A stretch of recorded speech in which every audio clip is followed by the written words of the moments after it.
Good morning, students. Today we are going to see Block 2 Network Layer. It consists of three units, Unit 5, 6, and 7. The Unit 5 consists of logical addressing, networking, IPv4, IPv6, transition from IPv4 to IPv6. Okay. So first, the logical address.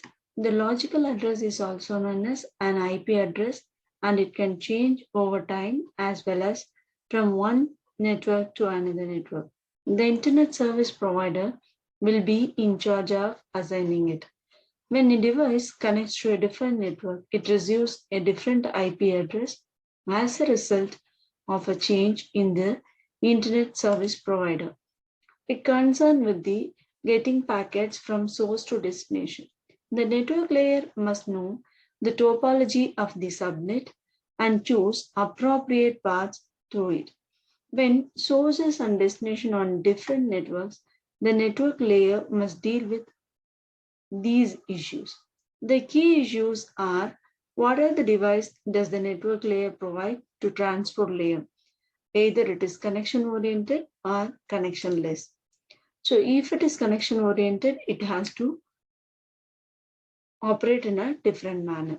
So first we are going to see what is the difference between the logical address and the physical address. When we are going to see the definition of logical address and physical address, the CPU generates the logical address while the program is running.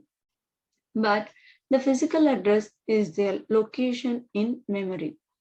The location is also different for logical address and physical address. The logical address does not exist physically in the memory, and therefore it is sometimes known as virtual address. But when we are going to check in physical address, the location will be in the memory unit. Access between the logical and physical addresses. When we are talking about access, the logical address is used as a reference to access the physical address. The physical address cannot be accessed directly. When we are talking about the address spaces, the set of all logical address generated about a program by the CPU is called as logical address space. Whereas when we are going to talk about physical address, all the physical address mapped to the logical address is called as the physical address space. So the network layer designs and its goals. So the goals, when we are going to talk about the goals of the network layer, the service provided by the network layer should be independent of the subnet topology. The transport layer should be shielded from the number, type, and the topology of the subnet presence. The network addresses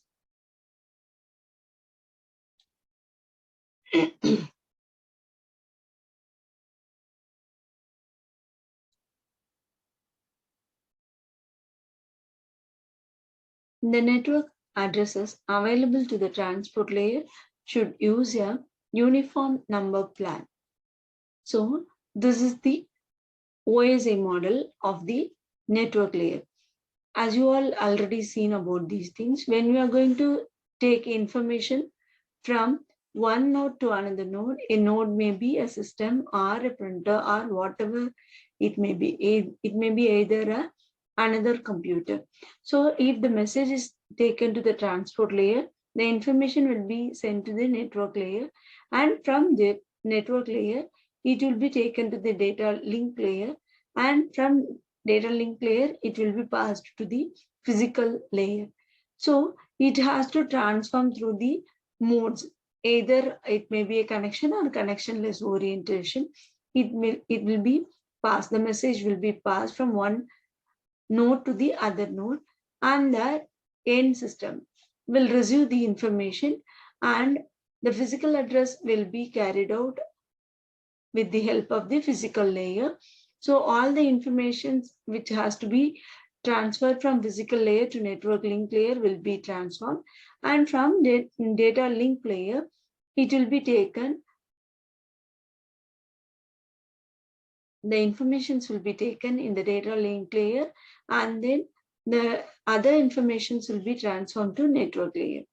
So when we are going to transform information from one network to other network, the network layer is responsible for taking the information from the same machine to the machine B. So this is also the model for the OSI model. I had already explained you. The router or gateway will be responsible for taking information from one place to another place.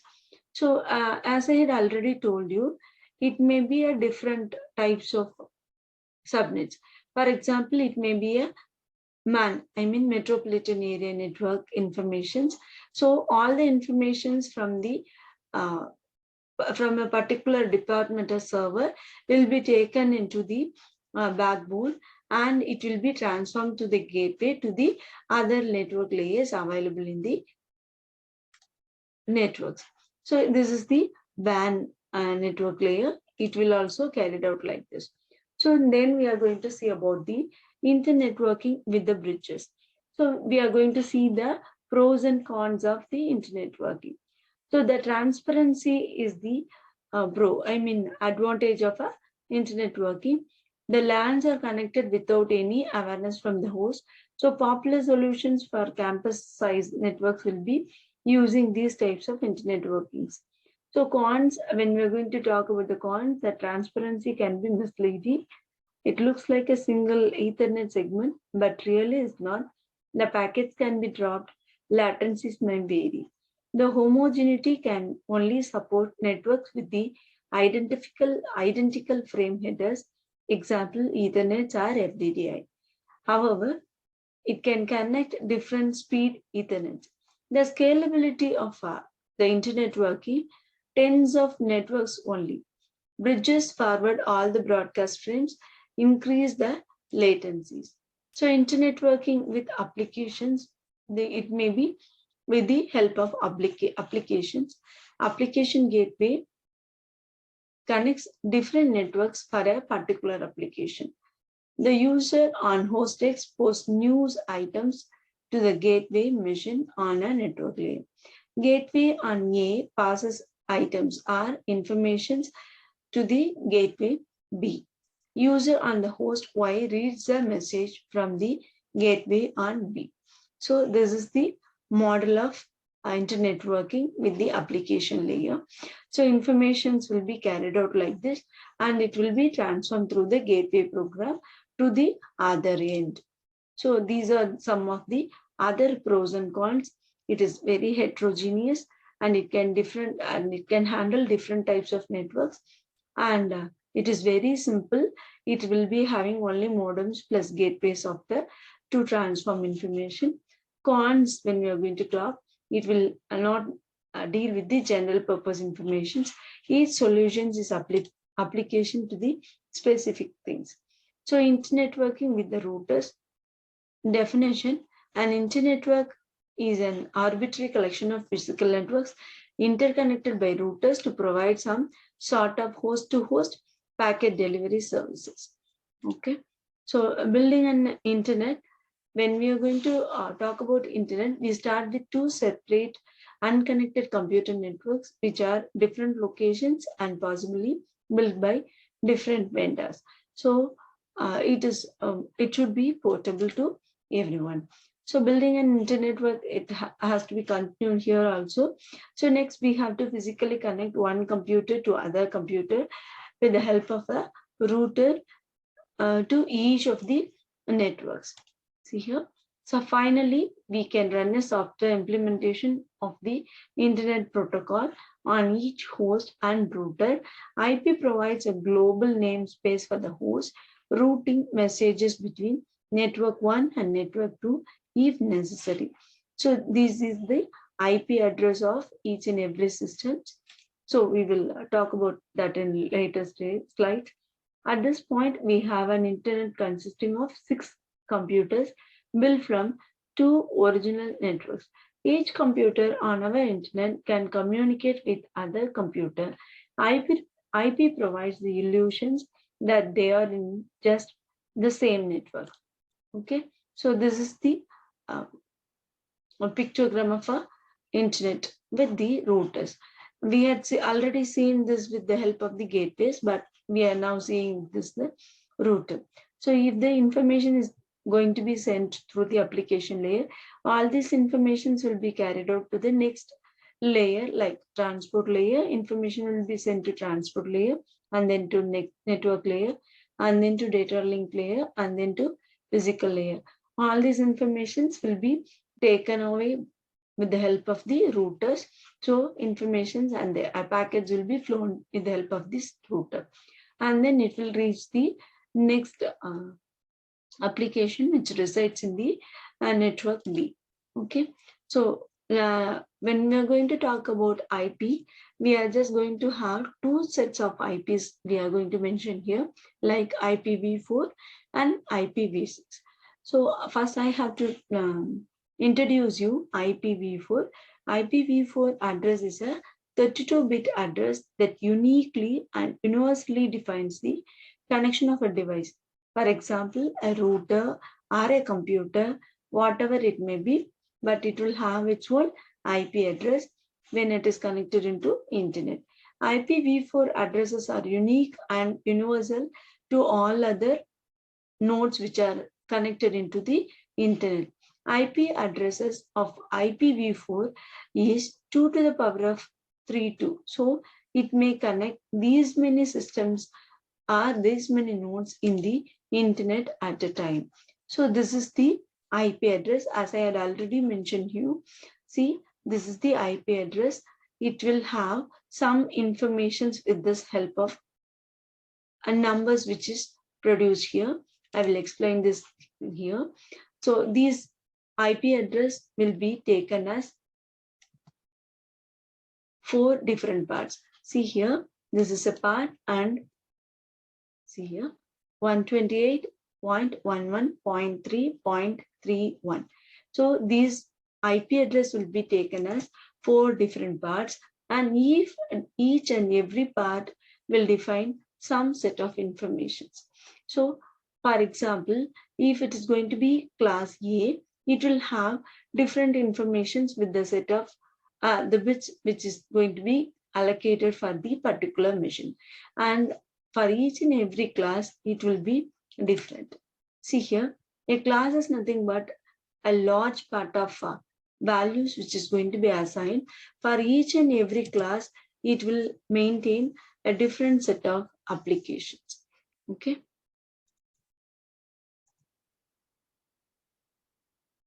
So IPv4 will be taken in these hierarchies. For example, the first set of bits will be referred as the area code, and the next set of informations will be referred with the help of exchange office, and this last set of information will be used to provide the subscriber. Okay, so this 4 bits, this is the frames of IPv4. Okay, each and every information which is given there will consist of set of information. Either it is going to take the information from where to where. Okay, so these are the examples of the IP address, and I had mentioned different groups of the IP address here. Okay, for example, if it is going to be private networks, it will be from the range of 10.0.0.0 to 10.255.255.255. Totally, it will have 2 to the power of 24 systems can be connected in this particular class. So the next class will have 2 to the power of 20, and the next class will have 2 to the power of 16 systems can be connected in this particular class. So all other will be taken as the once it may be taken as a reserve numbers, or it may be used for the governmental activities. Okay, so this is the implementation of IPv4. So the address translation. So information is being translated from one place to another place. See here, this is the, if this is going to be the destination, information will be carried out from this place and it will be taken to the destination. All these informations will be stored in a transition table where the source and the destination address will be stored, so that the informations will be carried out with the help of this particular transition table. So this is the 5-column transition table. The first private address, private port address, external port address, and the transport protocol, which is going to be used to transfer informations. So this is the transferring of information from different classes through the network. And this is IPv6. Despite all short solutions, address duplications is still a long-term problem of the internet. This and other problems in the IP protocol itself have been the motivation for IPv6. Since the IPv4 is having 2 to the power of 32 bits, IPv6 is 128 bits long. See here, this is the mode of IPv6. So 128 bits long, it will have 16 bytes and 32 hexa digits to assign numbers for different set of networks, so that more number of systems can be connected to the internet. So these are the original and abbreviated versions of the IPv6. See here, the prefixes are provided for the unicast address. So this is the provider prefix, this is the subscriber prefix, this is the subnet prefix, and this is the node identifier. Which node is going to be connected here?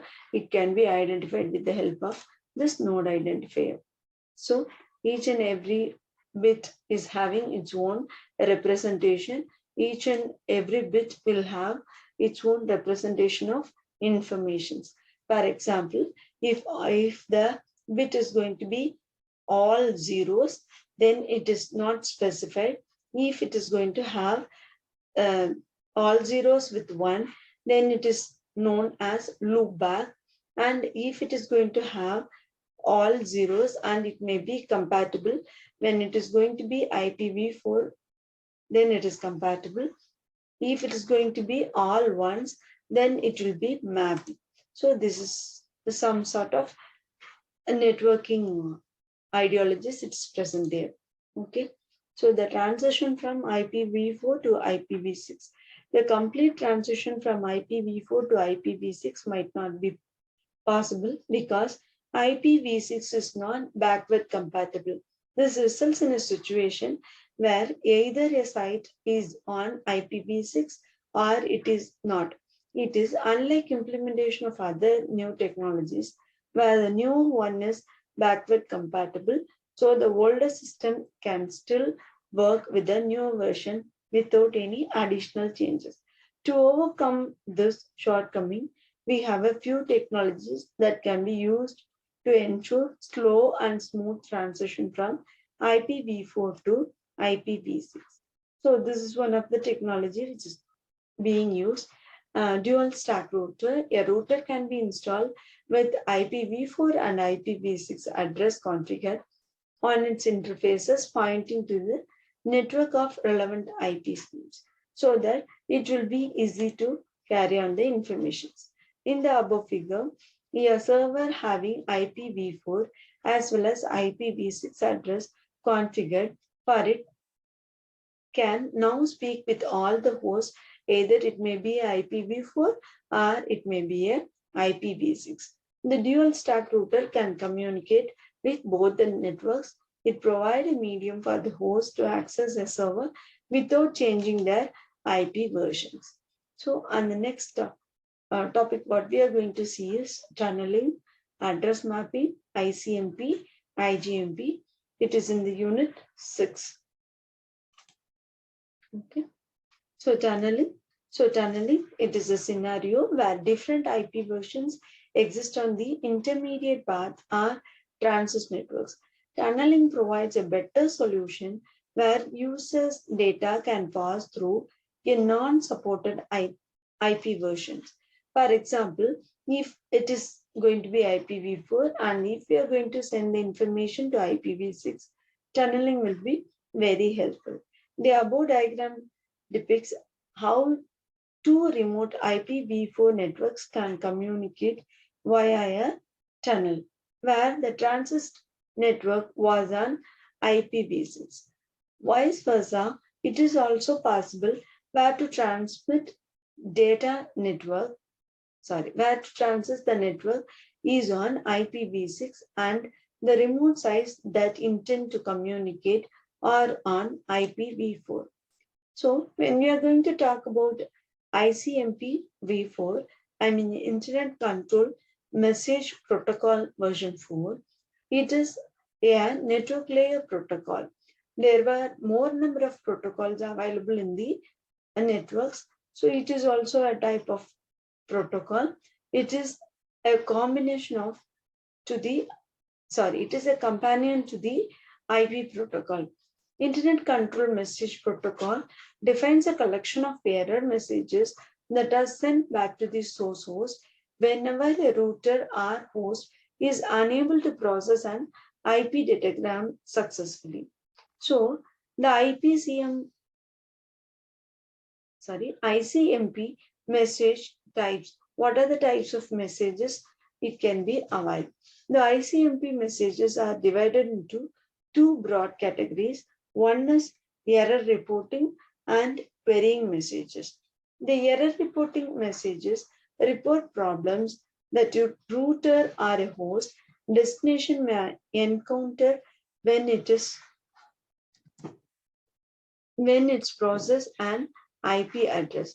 The query messages help a host or a network manager get specific information from a router or to the host.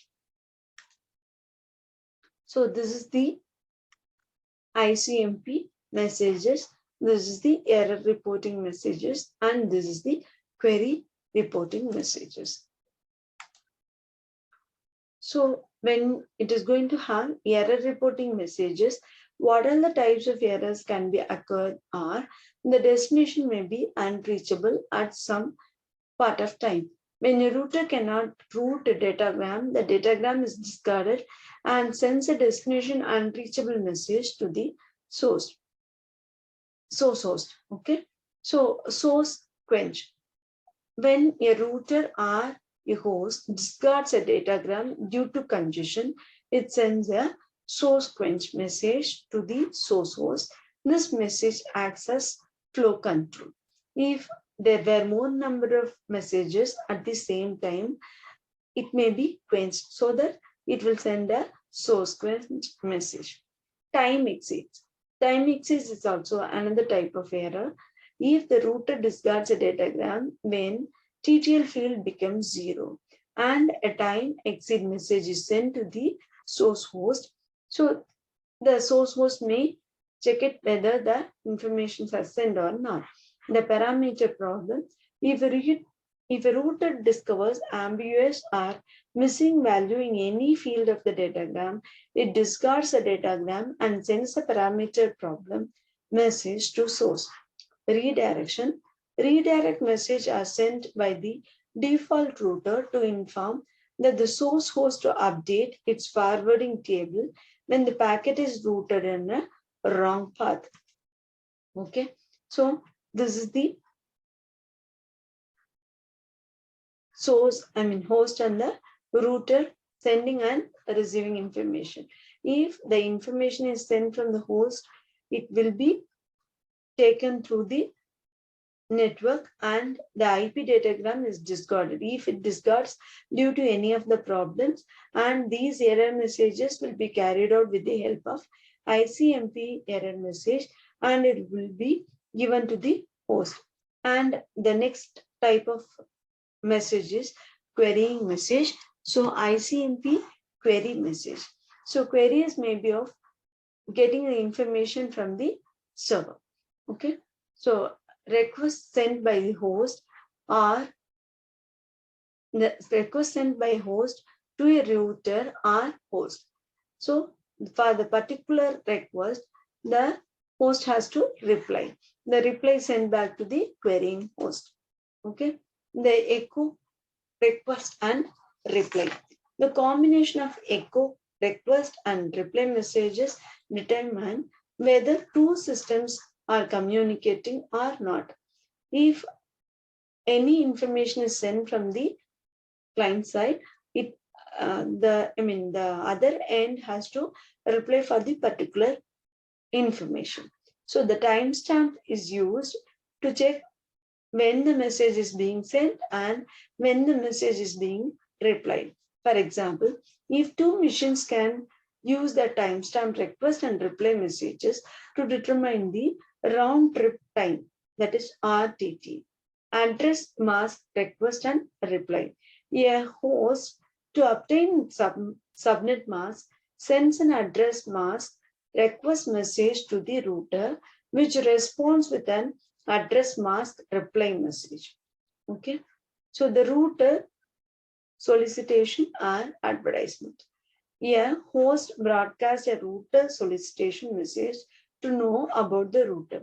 The router broadcasts its routing information with the router advertisement messages. So these are the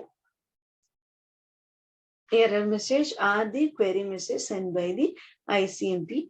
An ICMP message has a 8-byte header and a variable size data section. So these are the error messages, or these are the querying messages. Okay, so it is going to tell about the type. The type defines the type of the message, and the code is used to specify the reason for the particular message type, and checksum is used to detect the errors which is going to be raised, or if there is an error or not. The rest of the header specify for each message type. Data is used to carry information, and identifier is used to match the request with the reply. The sequence number of the ICMP packet is used to check the packet numbers. Okay. So the ICMP debugging tools, there were debugging tools available to find the problems and to rectify it. The two tools are used for debugging purpose are ping and traceroute. The ping program is used to find if a host is alive and responding. If the host is alive, it will respond for each and every information. If it is not alive, it will not respond for any of the information. The source host sends ICMP echo request message. The destination, if available, responds with the ICMP echo reply message. The ping program sets the identifier field in the echo request and echo reply message and starts the sequence number from 0. This number is incremented by 1 each time a new message is sent. The ping program can calculate the round trip time. It inserts the sending time in the data section of the message. When the packet arrives, it subtracts the arrival time from the departure time to get the round trip time, that is RTT. So this is the ping command which is used to check the ping. Okay. So on the next is traceroute or traceit. Okay, the traceroute program in Unix or traceit in Windows can be used to trace the path of a packet from the source to the destination. You can find the IP address of all the routers that are visited along the path. The program is usually set to check whether maximum of 30 hops to be visited. The number of hops in the internet is normally less than this. So this is the command used to check the traceroute. Okay. So on the next unit is unit 7, which is going to contain forward unicasting, routing protocols, and multicast routing protocols. So the unicast routing. The routing is the process of selecting best paths in a network. In unicast routing, a packet is routed hop by hop from its source to its destination by the help of forwarding tables. The routing a packet from its source to its destination means the routing the packet from a source router, I mean the default router, to the destination router. The source host needs no forwarding table because it delivers its packet to the default router in its local network. The destination host needs no forwarding table either because it receives a package from its default router in its local network. Only the intermediate routers in the networks need forwarding tables. So this is an example for the networks. So the figure given below is a graph representation of a network. The nodes of the graph labeled A through G may be hosts, switches, routers, or networks. The edge of the graph correspond to the network links. Each edge has an associated cost. The basic problem of routing is to find the lowest cost path between any two nodes where the cost of a path equals to the sum of the cost of all the edges that make up the path. See here. So the static approach has several problems. It does not deal with the node or link failures. It does not consider the addition of new nodes or links. It implies that edges cost cannot change. For these reasons, the routing is achieved by the running routing protocols among the nodes. These protocols provide a distributed dynamic way to solve the problem of finding the lowest cost path in the presence of link and node failures and changing edge costs.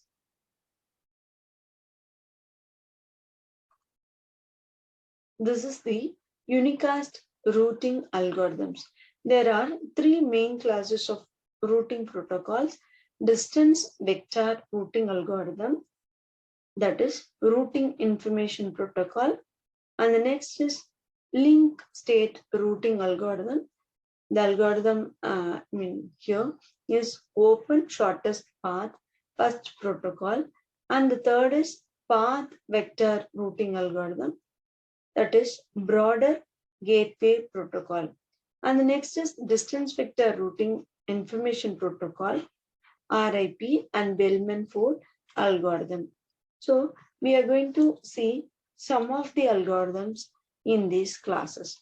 So the distance vector routing is distributed, that is the algorithm is run on all nodes. Each node knows the distance or the cost to each of its nodes directly connected neighbors. Nodes construct a vector, a destination, cost, and next hop, and distributes its neighbors. Nodes compute routing table of minimum distance to every other node via next hop using information obtained from its neighbors. Initial state. See here, it is a network example. In the given network, cost of each link is 1 hop. Each node sets a distance of 1 hop to its immediate neighbor and cost itself as 0. Distance for non-neighbors is marked as unreachable with the value of infinity. For a node A, nodes B, C, E, and F are reachable, whereas nodes D and G are unreachable. See here, this is the hopping table. For example, in the initial state, nodes A initial stable, the node A will have 0 cost when it is going to go for node A itself. It will have single cost if it is going to travel from A to B. Likewise, if A is going to travel to C, it will have a single hop. Even if it is going to our interest to travel from A to D, it is infinity. So there is no direct path from A to D. So it is mentioned as infinity. Likewise, Each and every node's initial table is mentioned here. Okay, the initial table for all nodes is given below. Okay, each node sends its initial table to the neighbors and receive their estimates. The node A sends its tables to B, C, E, and F and receives tables from B, C, E, and F. Each node updates its routing table by comparing with each of its neighbor's table. Each destination total cost is computed as total cost is equal to cost of nodes to neighbors plus cost of neighbor to destination. If the total cost is less than the cost, then cost is equal to total cost and next hop is equal to neighbor. Node A learns from C's table to reach node D and from F's table to reach the node G. Total cost to reach node D via C is equal to cost of A to C plus cost of C to D.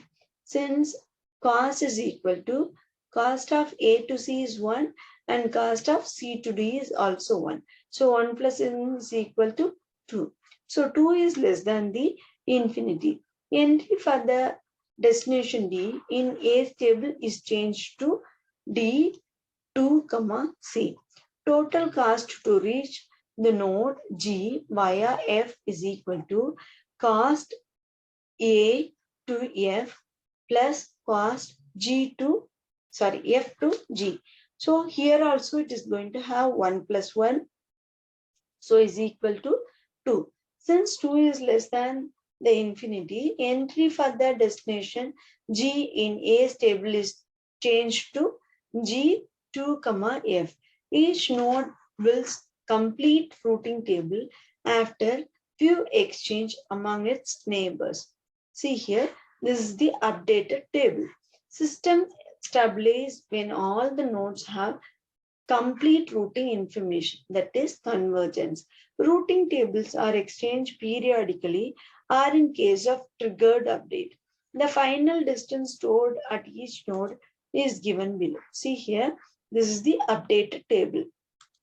Okay, so this is the updation of the routing tables. There are two different circumstances when under which a given node decides to send a routing updates to its neighbor table and the periodic update. In this case, each node automatically sends an update messages every so often, even if nothing has changed. The frequency of these periodic updates varies from protocol to protocol, but it is typically on the order of several seconds to several minutes. Triggered update in this case, whenever a node notices a link failure or services an update from one of its neighbor node that causes it to change one of the routes in its routing table. Whether a node's routing table changes, it sends an update to its neighbors, which may lead to a change in their tables, causing them to send an update to their neighbors. So this is the RIP, Routing Information Protocol. So routing information protocol is a intra-domain routing protocol based on the distance vector algorithm. Routers advertise the cost of reaching networks. The cost of each link is 1 hop. For example, router C advertises to route A, that is, it can reach network 2, 3 at 0 cost. Directly connected. Networks 5, 6 at cost of 1 and network 4 at cost of 2. Each router updates cost and next hop for each network. Infinity is defined as I6, that is, any route cannot have more than 15 hops. Therefore, RIP can be implemented on a small sized networks only. Advertisements are sent every 30 seconds or in case of triggered update. So command It indicates a packet type. Value 1 represents the request packet. Value 2 represents the response packet. And the versions will represent the version. It indicates the RIP version. For example, RIP v1, the value is 0x01. The address family identifier, when the value is 2, it represents the IP protocol. IP address, it indicates the destination of IP address of the router. It can be the address of only the natural network segment.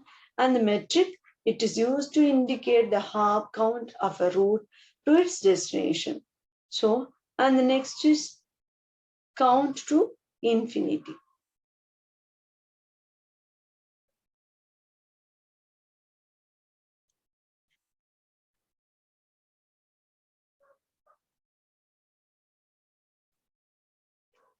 So the count to infinity are loop instability problem. Suppose the link from node A to node E goes down. Node A advertises a distance of infinity to E to its neighbors. Node B receives periodic update from C before A's update reaches B. Node B updated by C concludes that E can be reached in 3 hops via C. Node B advertises to A as 3 hops to reach E.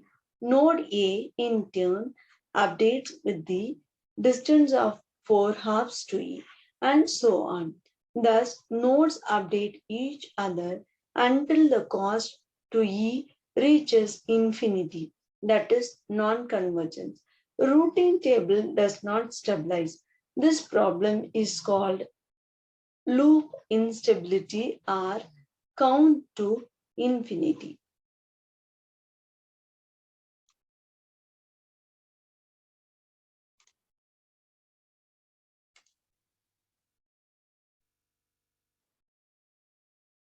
Link state routing, that is LSR.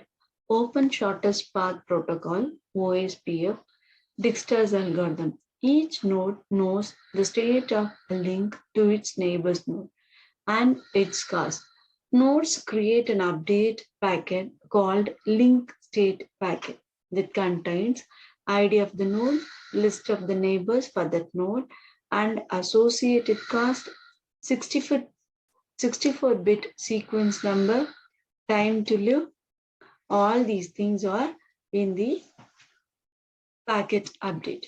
Link state routing protocols rely on two mechanisms: reliable flooding of link state information to all other nodes, route calculation from the accumulated link state knowledge.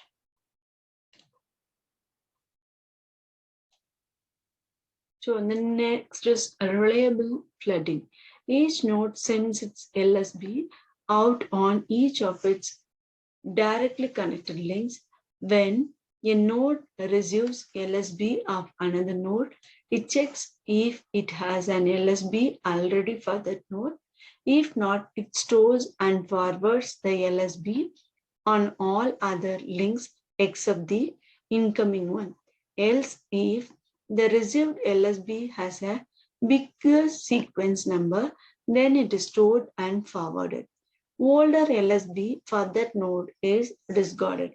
Otherwise, discard the received LSB since it is the not latest for that node. Thus, recent LSB of the node eventually reaches all nodes, that is reliably flooding.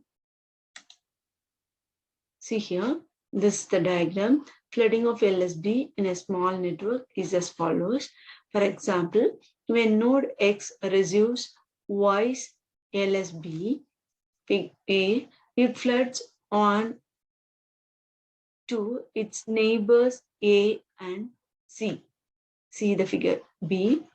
Nodes A and C forward it to B, but does not send it back to X. See here the figure X, since the X sends the message to A and C, even though X is the nearest node to A and C, it's not sending the information back to X. So this is, I'm explaining here. Okay, node B receives 2 copies of LSB with the same sequence number, accepts one LSB and forward it to D. Even though it is receiving 2 copies, it will only receive only 1 copy and it will forward it to D. LSB is generated either periodically or when there is a change in the topology. And the next is root calculation. Each node knows the entire topology once it has LSB from every other node. Forward search algorithm is used to compute routing table from the received LSBs. Each node maintains 2 lists, namely tentative and confirmed with the entries of the information sent, the form. The destination, the cost, and the next hop will be stored in this tentative list. Okay. And the next is the Dijkstra's algorithm. It is nothing, it is otherwise called as a forward search algorithm. So each host maintains 2 lists known as tentative and confirm. Initialize the confirm list with an entry for the node cost is equal to 0. Node just added to confirm. The list is called the next. Its LSB is examined for each neighbor of next. Calculate the cost to reach each neighbor as cost of node to next plus cost of next to neighbor. If neighbor is neither in the confirmed nor in tentative list, then add neighbor, cost, next hop to the tentative list. If neighbor is in the tentative list and cost is less than the existing cost, then replace the entry with the neighbor, cost, next hop. If the tentative list is empty, then stop. Otherwise, move list cost entry from tentative list to confirm list. Go to step back.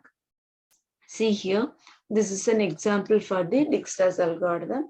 See here, if we are going to start from the D section 0, nil, and we are going to produce the table as I had shown here. For example, if we are going to move from D to B, 11, B. See here, from D to B, we are having 11 cars to travel. Okay.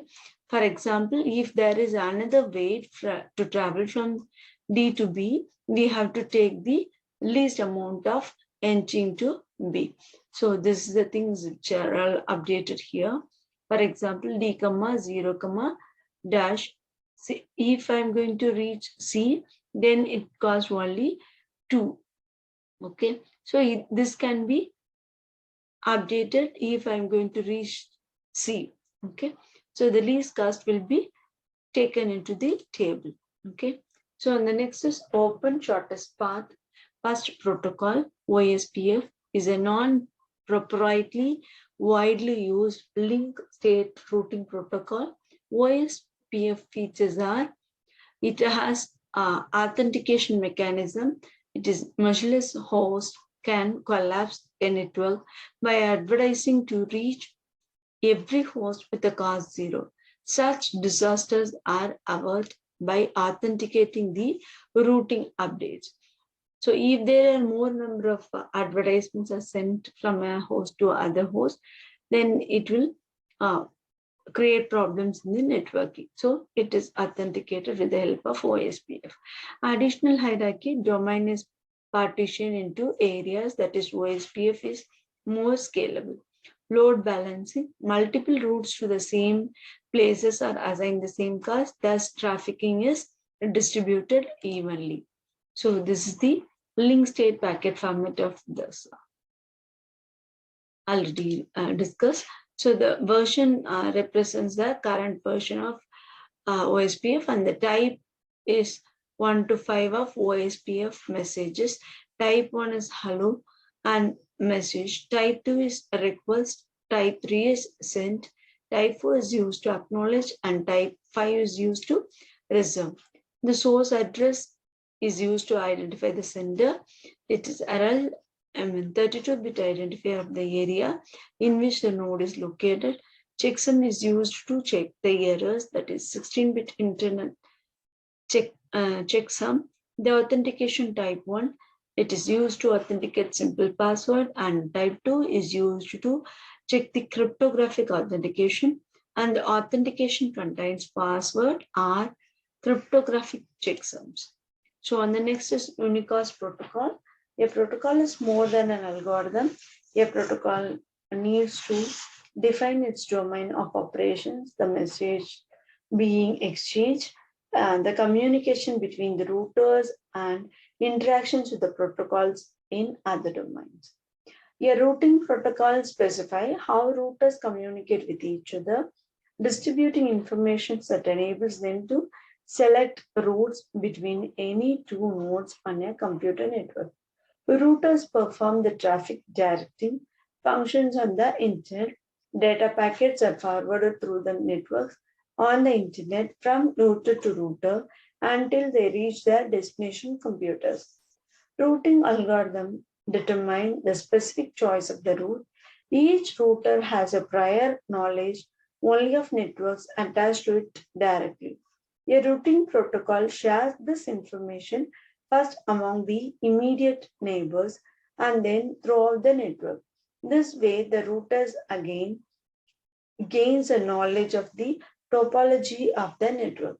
The ability of the routing protocol is used dynamically to adjust the changing conditions such as the disabled data lines and the computers and router data around obstructions is what gives the internet its survivability and reliability. The specific characteristics of the routing protocols, it includes the manner in which they avoid routing groups, the manners in which they select preferred routes, using information about the hopcast, the time they require to reach the routing convergence, the scalability, and other factors. So, and the next topic is multicasting. In multicasting, there is one source and a group of destination. Multicast supports efficient delivery to multiple destinations. The relationship is one to many or many to many. One to many is from the source specific multicast, radio station broadcast, transmitting news, stock prices, software updates to multi-host. These are some of the examples for one to many.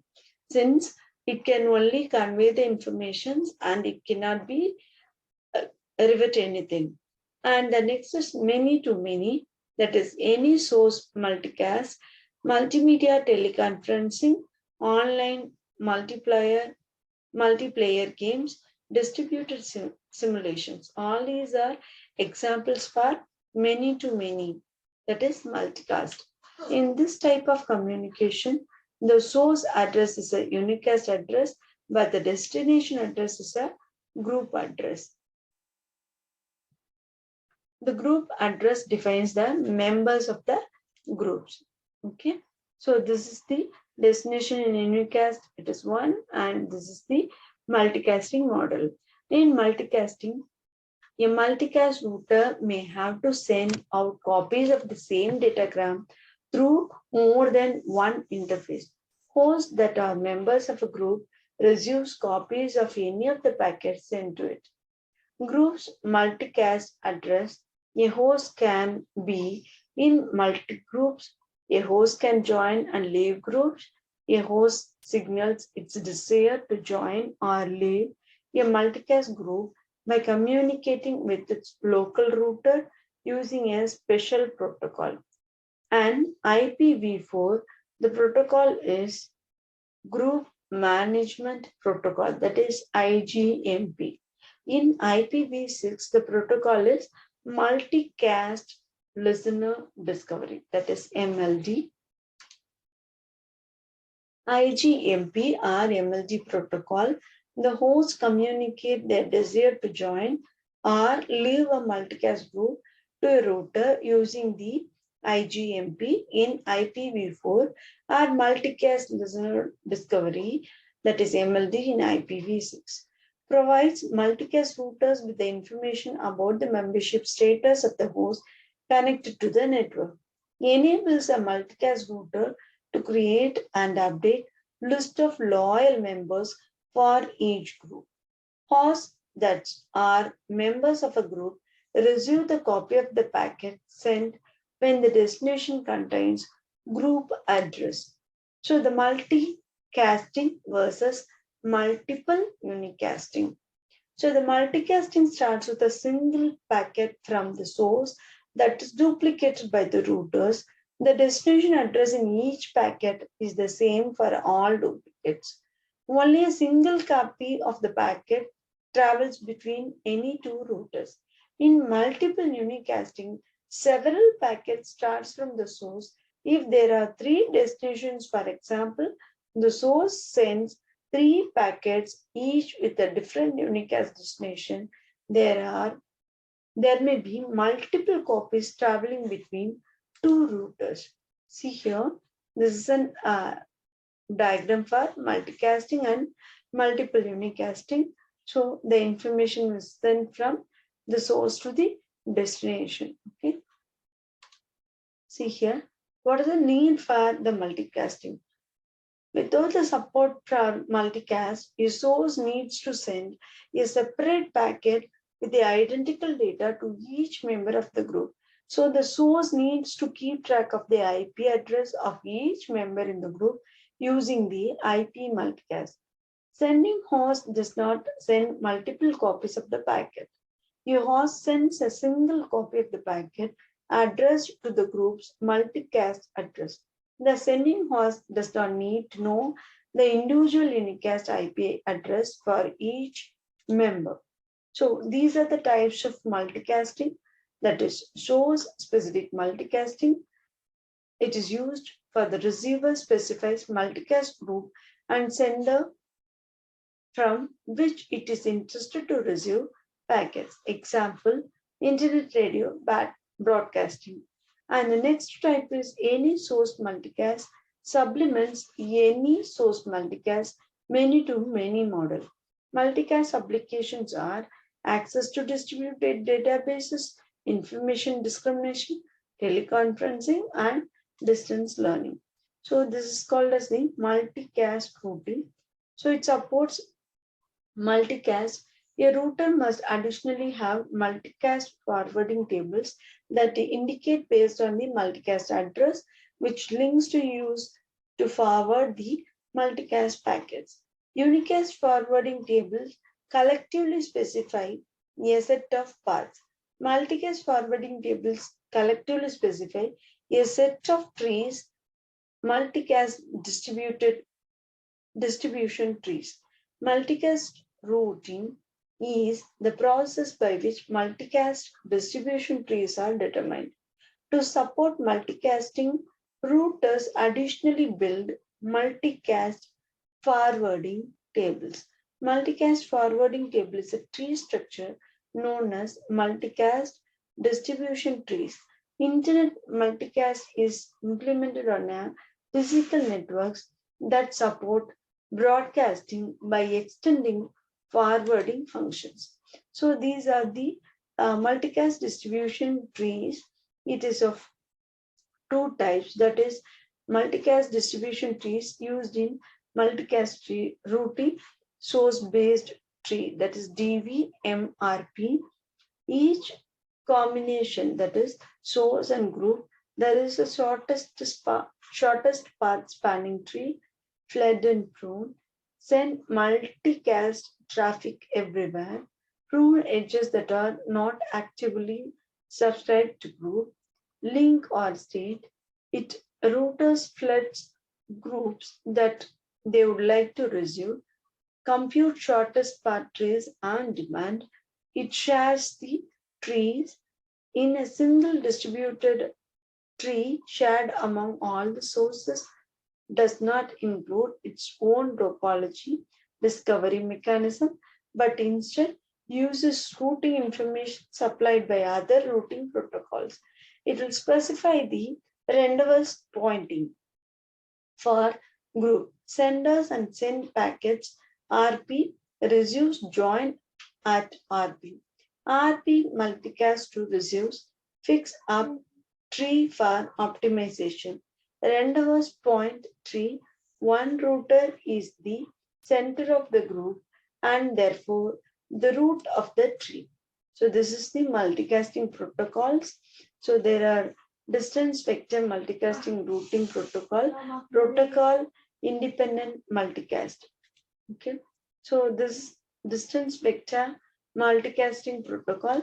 So DVMRP is a routing protocol used to share information between routers to facilitate the transportation of IP multicast packets among networks. It formed the basis of the Internet's historic multicasting backbone. Distance vector routing for unicast is extended to support multicast routing. Each router contains a routing table for all destinations through exchange of distance vectors. DVMR is also known as Pledge and Prune protocol. DVMR consists of two major components: a conventional distance vector protocol like RIP, the protocol for determining how to forward multicast packet based on routing tables. DVMR router forward a packet if the packet arrived from the link used to reach the source of the packet. If the downstream links are not pruned the tree, the DVMR protocol uses the basic packet types as follows.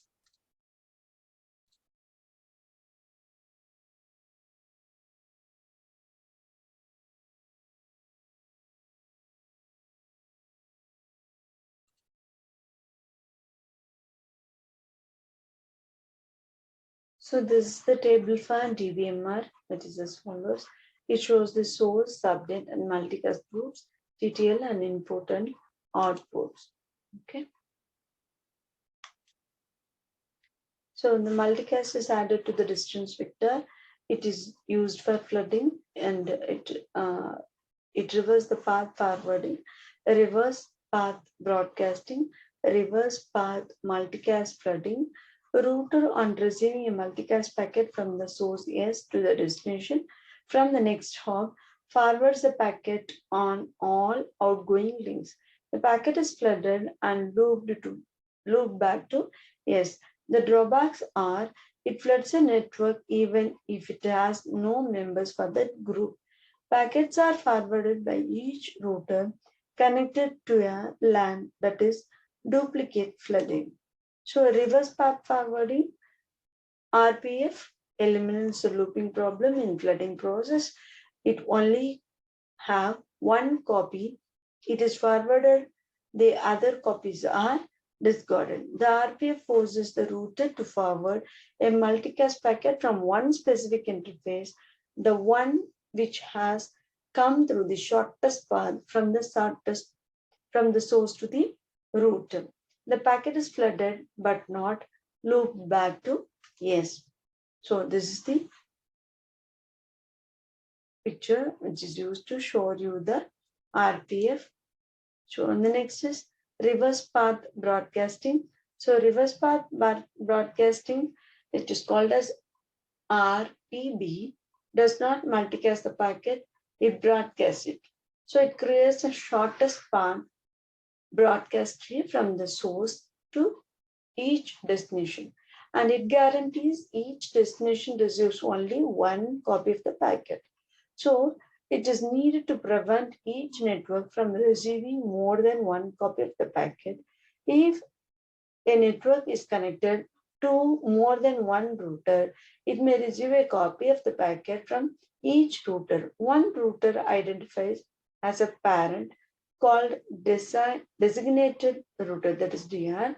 Only parent router forwards multicast packets from the source S to the attached networks. When a router is not parent of the attached network. It receives multicast packets. It simply drops the packets. So this is called as RPM, that is reverse path multicasting.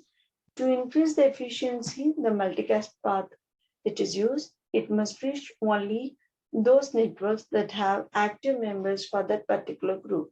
RPM adds pruning and grafting to RPB to create multicast and shortest path tree that suppose dynamic membership changes. Pruning is nothing but sending from the routers receiving multicast traffic for each they have to they have no active group members. Prunes the tree created by DVMRB stops needless data from being sent. So this is the diagram of RPM after pruning and grafting. It is used after a branch has been pruned back. It is sent by the router that has a host that joins a multicast group. It goes from the router to router until a router active on the multicast group is reached. Sent from the following cases, a new host member joins as a group, a new department router joins a pruned branch, a dependent router restarts on a pruned batch. So this is after grafting. So then the next is protocol independent multicasting. So PIM, it divides the multicast routing problem into sparse and dense. So sparse mode is widely used. It does not relay any type of unicasting routing protocol. Routers explicitly join and leave multicast group using join and prune messages. One of the routers is designated as rendezvous point for each group in a domain to receive PIM messages. Multicast forward tree is built as a result of routers sending join messages to RP. Two types of trees to be constructed, shared used by the all senders, source specific trees used only by a specific host. The normal mode of the operation creates the shared tree first, followed by the one or more source specific trees. So this is shared tree. So when a router sends join messages from group G to RP does not throw a set of routers. It joins the messages with the wildcard symbols. It is applicable to the all senders. The routers create an entry asterisk G in its forwarding table for the shared tree. Inferences on which the join arrived is marked to forward packets for that group. Forwards join towards rendezvous router RP. Eventually, the messages arrive at RP. Thus, a shared tree with the RP as root is formed. Example, the router R4 sends join messages from G to rendezvous. Router RP join messages is received by the router R2. It makes an entry asterisk G in its table and forwards the messages to RP. When R5 sends join messages from group G, R2 does not forward the join. It adds an outgoing interface to the forwarding table created for the group. As routers send join messages from a group, branches are added to the tree that is shared. Multicast packets sent from the host are forwarded to the designated router RP. So this is the join from R4, this is the join from R5, and this is the multicast message to group G. Suppose the RA receives a message to group G. RA has no state to group G. It encapsulates a multicast packet in a register message. Multicast packet is tunneled along the way to RP. RP decapsulates the packets and sends a multicast message on the shared tree towards R2. R2 forwards the multicast packets to the routers R4 and R5 that have members for the group G. So the source specific group RP can force the routers to know about the group G, sending join message to the sending host so that tunneling can be avoided. Intermediary routes create sender specific entry in the tables. Thus, a source specific route from R1 to RP is formed.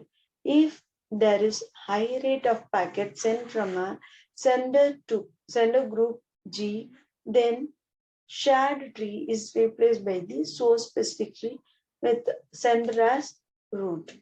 So these are the examples of the information that is provided. So whenever router RP sends join messages to the host router RI.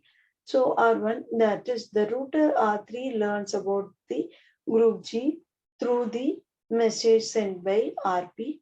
The router R4 sends a source specific join due to the high rate of packets from the sender. The router R2 learns about the group G through the message sent by the R4. Eventually, a source specific tree is formed with the R1 as the root. So this is the analysis of PIM. So the protocol independent because tree is based on join messages via shortest path. Shared trees are more scalable than the source specific trees. Source specific trees enables efficient routing than shared trees. So that's all about the network layer. We will meet you on the next unit. Thank you.